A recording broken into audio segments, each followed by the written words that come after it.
नमस्कार, देश प्रदेश के इस खास शो में आपका बहुत बहुत स्वागत है। मैं हूं आपके साथ जया कौशिक।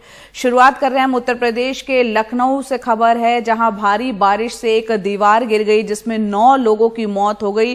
पिछले 24 घंटे में लखनऊ में भारी बारिश से कहर बरपाया हुआ है। सुबह 3:30 बजे की ये घटना है जब दीवार गिरी है। आपको बता दें जिस तरह के हालात यहां बने हुए हैं, ऐसे में लखनऊ में आज 12वीं तक के जो स्कूल हैं वो बंद हैं। कई इलाकों में पानी भरा हुआ है। राज्य के कई और जिलों में भारी बारिश के आसार भी नजर आ रहे हैं। अगर लखनऊ की ही अगर बात करें तो पिछले 24 घंटे में 160.3 मिलीमीटर बारिश यहां पर हुई है। लखनऊ के अलावा उन्नाव से भी खबर है जहां एक कच्चा घर जो मिट्टी का कमरा बना हुआ था एक जगह, वहां पर वो ढह गया। 3 बच्चों की उसमें मौत हो गई। जो मां है वो भी इस हादसे में घायल हुई है। गांव में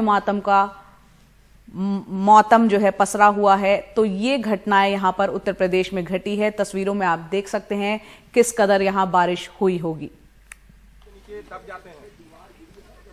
लखनऊ में भारी बारिश के बाद 9 लोगों की मौत हो गई है, 2 लोग घायल हैं एक दीवार गिरने के बाद। आप देख सकते हैं ये दीवार लखनऊ के दिलकुशा एरिया में थी। कल सुबह 3:30 बजे गिरी और कुछ लोग यहाँ झोपड़ियां बना के रहते थे। एक नाला है इस तरफ, दीवार दूसरी तरफ है, बीच में कुछ लोग झोपड़ियां बना के रहते थे, उनके ऊपर ये दीवार गिर गई। 11 लोग मलबे में दबे, 9 लोगों को निकाला गया। इसमें बच्चे और महिलाएं भी हैं। 9 लोग मर गए, 2 लोगों को निकाला गया। और आप देख सकते हैं कि भारी बारिश के कारण किस तरह से दीवार गिरी है। लखनऊ में सिर्फ यहाँ नहीं, काफी जगहों पे जल भराव कल रात हुआ था। अभी जब हम सुबह स्पॉट पे आ रहे थे तो हमने ये देखा कि कहीं कहीं से जल भराव हट गया है। खासकर मेन रोड से पानी नहीं है, लेकिन जो लो लाइंग एरियाज हैं और जो कॉलोनीज हैं उसमें अभी भी पानी है। स्कूल्स लखनऊ में बंद कर दिए गए आज और एक हैवी वार्निंग अलर्ट भी जारी किया गया है। बाकी भी कई जिलों में जैसे देवरिया या फिर उन्नाव जो लखनऊ के बगल का जिला है, वहां भी भारी बारिश हुई है पिछले 24 घंटों में और उससे उन्नाव में भी कम से कम 3 मौतें तो हुई हैं। तो फिलहाल यही स्थिति बारिश की बनी हुई है और यहाँ लखनऊ में एक बहुत बड़ा हादसा हुआ है। कैमरा पर्सन राजेश गुप्ता के साथ आलोक पांडे, एनडीटीवी इंडिया।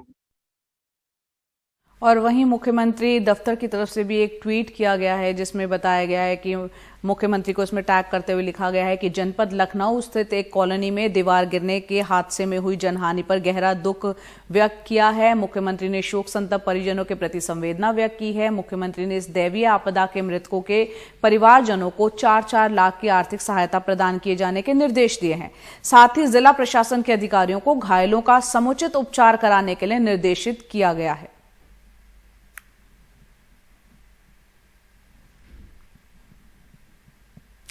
आगे बढ़ते हैं और बात करते हैं मवेशियों में इन दिनों तेजी से फैल रही है लंपी बीमारी। राजस्थान में इसका ज्यादा असर देखने को मिल रहा है। लंपी से सिर्फ किसानों की ही नहीं लेकिन दूध उत्पादकों की चिंताएं भी काफी ज्यादा बढ़ गई हैं। सरकार टीकाकरण शुरू कर रही है लेकिन असल में लंपी के लिए गायों में कोई अलग से टीका नहीं है। दूसरी तरफ दूध उत्पादन में 15 से 17% की कमी आई है और डेयरी उत्पादक संघ कहते हैं कि अगर ऐसे ही रहा तो संकट गहरा सकता है क्योंकि राजस्थान में लंपी महामारी का रूप ले चुकी है। राजस्थान में मवेशियों में लंपी रोग तेजी से फैल रहा है। सरकारी आंकड़ों के अनुसार 11 लाख से ज्यादा पशु इसका शिकार बन चुके हैं और 51,000 से ज्यादा मौतें हुई हैं। लेकिन दूध और डेयरी उत्पादन से जुड़े लोग मानते हैं कि इसकी संख्या कहीं ज्यादा है। ये बीमारी कोविड जैसी महामारी का रूप ले चुका है। राजस्थान सरकार ने केंद्र से चिट्ठी लिख के ये मांग भी की है कि इसे आपदा का दर्जा दिया जाए और अब इसका सीधा सीधा असर दूध उत्पादन पे देखने को मिल रहा है। जयपुर डेयरी फेडरेशन में दूध के उत्पादन में 15 से 18% कमी आई है। अगर लंपी नहीं होती तो हम नियर बाई 14 लाख लीटर के नजदीक होते। अभी तो हमारे कम से कम 15% दूध की कमी आई है। अगर लंपी कंट्रोल नहीं हुआ तो ये कमी आगे और ज्यादा जा सकती है। चिंताजनक है कि ये इतना बड़ा हादसा हो रहा कि कोरोना कुछ भी नहीं है इसके सामने। कैजुअलिटी जो हो रही है, कैजुअलिटी इतनी भारी मात्रा में हो रही है कि अगर इस पे कंट्रोल नहीं किया गया तो पशुधन एकदम खत्म होने की पोजीशन में आ जाएगा। और दूध की मात्रा तो जब पशुधन नहीं रहेगा तो दूध कहां से आएगा। साथ ही बाजार में मिठाइयां महंगी हो रही हैं क्योंकि दूध इन दुकानों पे कम पहुंच रहा है। ये है कि हमारा दूध है ना खपत नहीं पूर्ति नहीं हो पा रही है। पहले हमें रोजाना 60 लीटर दूध चाहिए था, अब भी मुश्किल से हमें 30 लीटर दूध मिलता है डेली का, जिससे हमारी पूर्ति नहीं हो पा रही क्योंकि मावा नहीं बन रहा। मावे से सारी मिठाइयाँ 80% मावे से ही बनती है, जिसमें से लगा लो आप कलाकंद लगा लो, मिश्री मावा लगा लो, जो लगभग यही हमारे यहाँ पे चलता है, एक प्रसिद्ध है। तो ये पूर्ति नहीं होने के कारण ये मिठाइयों का रेट है ना 20 रुपये हर मिठाई के अंदर हमें बढ़ाना पड़ रहा है। जैसे पहले 340 रुपये मावा देते थे, अब 360 रुपये देते हैं हम। सबसे बुरी मार किसानों पे पड़ रही है। भागचंद के पास 2 गायें और 1 भैंस है। इसमें से एक की हालत गंभीर है, इसलिए उन्हें अलग बांध रखा है ताकि ये रोग दूसरों में ना फैले। उनके किसी भी पशु का टीका नहीं हुआ है क्योंकि इसकी जानकारी इन किसानों को नहीं थी और अब डॉक्टर्स ने जवाब दे दिया है, लंपी का कोई इलाज नहीं है। हमारे 2 गाय थी, दोनों दूध देती थी, 10-12 लीटर दूध देती थी।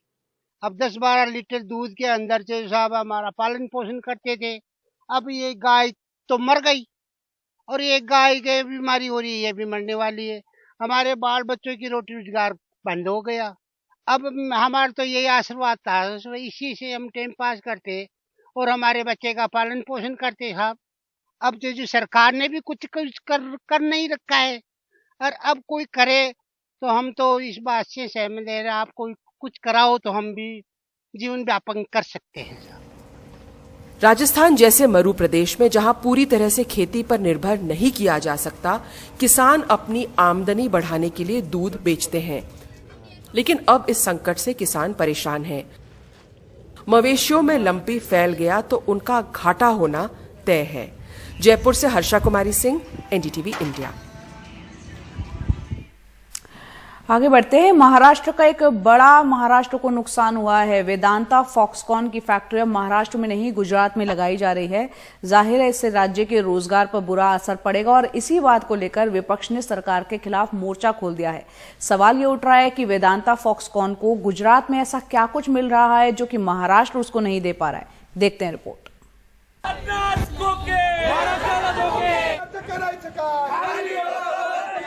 शिवसेना के उद्धव गुट और एनसीपी को मौका मिल गया। पोस्टर और नारे लगाकर देवेंद्र फडणवीस और एकनाथ शिंदे को महाराष्ट्र विरोधी बता रहे हैं। गुस्सा इसलिए फूट रहा है क्योंकि वेदांता फॉक्सकॉन की फैक्ट्री अब गुजरात शिफ्ट हो गई है। यह आंदोलन आज सरकार की तरफ से रोकने का काम किया गया है। युवकों का आवाज दबाने का काम महाराष्ट्र की सरकार कर रही है, मगर इसके खिलाफ हम आवाज उठाएंगे।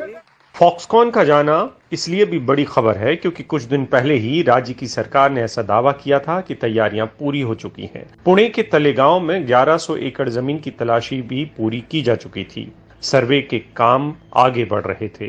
पुणे की राजनीति में सक्रिय पवार परिवार इस मामले को राज्य के रोजगार के नुकसान से जोड़ रहा है। जवळपास 3 लाख नौकरियां, करीब 3 लाख नौकरी और उससे जुड़े अन्य काम इस व्यापार में थे। करीब 2 लाख करोड़ रुपए इसमें निवेश होने वाले थे और महत्वपूर्ण बात यह है कि बड़े तौर पर जीएसटी महाराष्ट्र को मिलने वाला था। अगर ये परियोजना लागू होती तो करीब 30,000 करोड़ रुपए का जीएसटी सरकार को मिल सकता था। इस परियोजना की वजह से महाराष्ट्र की अर्थव्यवस्था आगे बढ़ने वाली थी, उसे कहीं न कहीं अब रुकावट आई है। आता कुठेतरी त्याला एक मोठा ब्रेक बसलेला आहे। महाराष्ट्र में पूरा विपक्ष मिलकर इसे महाराष्ट्र के मुख्यमंत्री और उप मुख्यमंत्री की गुजरात के सामने हार के तौर पर दिखा रहा है। बहुत सारे अच्छे प्रकल्प जो महाराष्ट्र के लिए थे वो गुजरात जा रहे हैं। हमारे सरकार जो है वो गुजरात के लिए काम कर रहा है। ऐसा लोगों का अभी लोगों को लगता है कि गलती आपको लगती है सरकार की गलती है। ये नए सरकार जो आया है। विपक्ष के भारी दबाव के बीच देवेंद्र फडणवीस ने फॉक्सकॉन वेदांता के जाने पर दुख तो मनाया, लेकिन पिछली सरकार को इसके लिए जिम्मेदार ठहराया। देवेंद्र फडणवीस ये सब उस वक्त कर रहे हैं जब खुद वेदांता के अनिल अग्रवाल रिकॉर्ड पर ये कह चुके हैं कि महाराष्ट्र सरकार ने सब्सिडी का बड़ा ऑफर दिया था। सवाल ये उठ रहा है कि वेदांता फॉक्सकॉन को गुजरात में ऐसा क्या मिल रहा है जो महाराष्ट्र सरकार नहीं दे पा रही थी। इसको लेकर अभी सफाई आना बाकी है, लेकिन वेदांता के अनिल अग्रवाल बार बार ये कह रहे हैं कि ये फैसला एक प्रोफेशनल फैसला है और इसका प्रधानमंत्री नरेंद्र मोदी से कोई लेना देना नहीं है। आप किसी भी हालत में ये मत समझिए कि मोदी जी ने इसको किया है। ये हमारी इंडिपेंडेंट एजेंसी ने तय किया कि गुजरात ही एक ऐसा जगह है जिसने सिलिकॉन पॉलिसी सबसे पहले निकाली। महाराष्ट्र में सरकार कटघरे में है और इस सब के बीच खबर है कि मुख्यमंत्री एकनाथ शिंदे ने प्रधानमंत्री नरेंद्र मोदी से बात की है। उन्हें भरोसा दिलाया गया है कि जल्द ही ऐसे बड़े प्रोजेक्ट जिनसे रोजगार बढ़ेगा वो महाराष्ट्र को मिलेंगे। भारत अपने मेहमान का इंतजार कर रहा है और ये मेहमान कोई और नहीं 8 चीते हैं। 17 सितंबर को भारत में चीता लाने की तैयारी पूरी हो चुकी है। खुद प्रधानमंत्री मोदी मध्य प्रदेश के कूनो नेशनल पार्क में चीता छोड़ने के समय मौजूद रहेंगे। नामीबिया की राजधानी विंडहोक से 16 सितंबर को एक चार्टर्ड हवाई जहाज से 8 चीतों को भारत लाया जा रहा है। इनमें 3 नर चीते होंगे, 5 मादा चीते हैं। चीतों को भारत लाने वाले विशेष विमान की तस्वीर भी सामने आई है जिसमें चीतों की खूबसूरत पेंटिंग की गई है। विमान कंपनी ने इस फ्लाइट को विशेष फ्लैग नंबर 118 दिया है। कंपनी दुनिया में पहली बार चीतों को शिफ्ट करने के लिए फ्लाइट का संचालन कर रही है और ऐसे में ये उनके लिए एक ऐतिहासिक पल है।